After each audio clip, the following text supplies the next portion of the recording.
Hey everybody, Joe Joseph here for thedailysheeple.com, and this is your news shot. And I'm going to go to blacklistednews.com. Mike Miles. He says, Foreign Affairs Magazine, the Council on Foreign Relations, advances domestic terrorism to remove alternative media. That's huge. He asks, is Foreign Affairs Magazine advancing domestic terrorism because it could help remove alternative media and even jail editors and writers, or worse? The recent article is entitled, Should We Treat Domestic Terrorists the Way We Treat ISIS? What works and what doesn't? And it begins as follows. Quote, the mass shooting in Las Vegas on Sunday night has again raised fears about terrorism. There's much we don't know. The Islamic State has claimed the attack, but the FBI claims there's no international terrorism link. The attacker, Stephen Paddock, was 64 years old and white, fitting a stereotype of a right-wing terrorist more than a jihadist one. And he may just be a crazy nut. But regardless of Paddock's particular pathology, the situation highlights how the United States treats similar forms of violence differently depending on the nature of the perpetrator. Now, many commenters have already demanded that we make a case for domestic terrorism, including such prominent YouTubers as Phil DeFranco. He runs a website of some 6 million and offers mildly libertarian commentary. But perhaps he doesn't understand that he may eventually become a victim of what he wants to invoke. And there are many such well-meaning people who quite possibly misunderstand what's happening. How about Proper Not? This outfit lists around websites friendly to Russia, and in total includes many of the major alternative websites in the country. Now, those who run the websites say they believe these sites provide propaganda for Russia.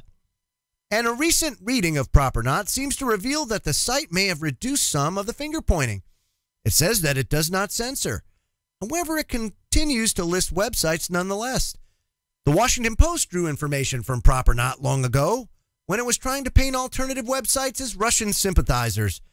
And interestingly enough, the recent shooting in Las Vegas didn't make much sense to some people because neither the shooter nor the people shot fit into known patterns of terrorism, or so we're told.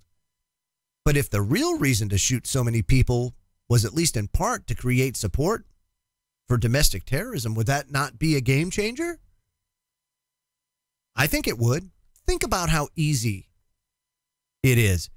Look at what they used to bring about this new level of censorship within social media against independent slant alternative media. They used the whole Russian thing, right? Oh, yeah, these websites are sympathetic to Russia. Yeah, they're promoting Russia propaganda in the United States. Why, we have to put them down in the search engine. Why, we have to reduce their views. Why, we have to limit their audience. That's exactly what they'll do here. Remember, old Rahm Emanuel never let a crisis go to waste. Well, they're not going to let this go to waste either if they didn't promulgate it themselves.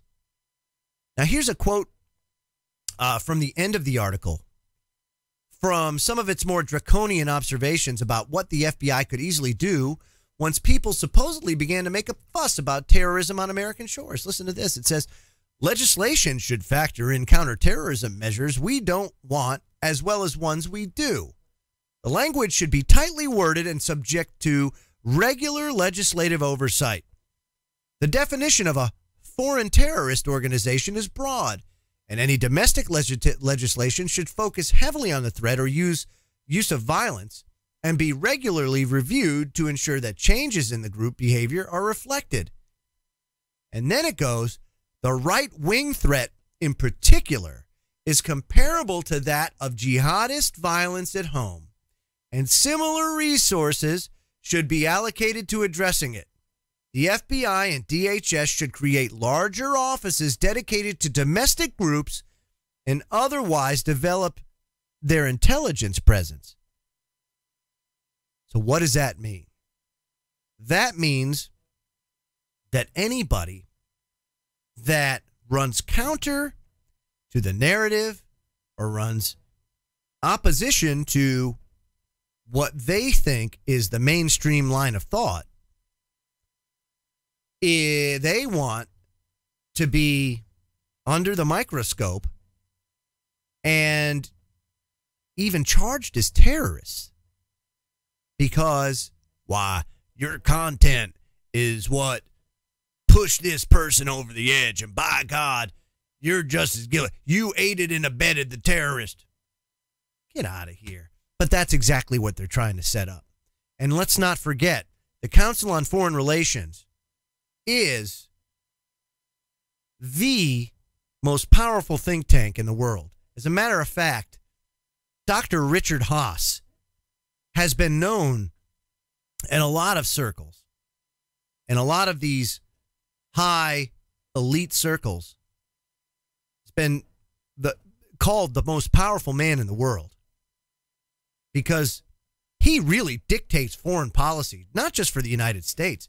The Council on Foreign Relations advises many different countries, including China. So, I mean, when you see stuff like this, you've got to be on alert because it only takes one instance, like the Las Vegas shooting, for them to ratchet it up even more. I mean, look, all it took was Donald Trump getting elected to get the entire independent media censored because, by God, Donald Trump got elected. So you can see how they never let a crisis go to waste. I'm Joe Joseph. This was thedailysheeple.com's News Shot. Feel free to comment below and visit our website at thedailysheeple.com. Have a great day, everybody.